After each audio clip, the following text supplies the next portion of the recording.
अहो, काही लोकांना आजही असं वाटते की स्त्री आणि पुरुषांमध्ये फरक आहे, पण असं काही आहे नाही हा. अगं बघितलं तर थोडा फरक तर आहे यार.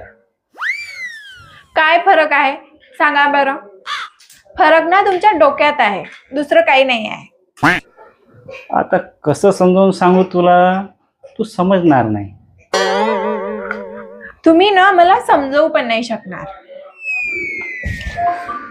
बर मला एक सांग, समजा अर्ध्या रात्री एखाद्या झाडावर एखादा माणूस बसलेला असेल, तर तेथून येणारे जाणारे लोक त्याला विचारून टाकेल की का रे भावा, एवढ्या अर्ध्या रात्रीला झाडावर बसून काय करून राहिला, खाली उतरतं की येऊ वर, बरोबर की नाही? हो मग.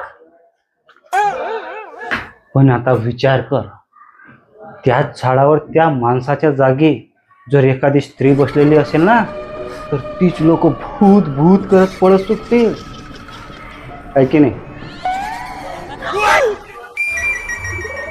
म्हणजे याचा अर्थ मी जर तुम्हाला रात्री झाडावर बसून दिसली तर तुम्ही मला हे बघून पळून जाल. अरे यार, मी तर तुला दिवसानं बघितलं तर पळून जाऊ, तू तर रात्रीची गोष्ट करत आहे.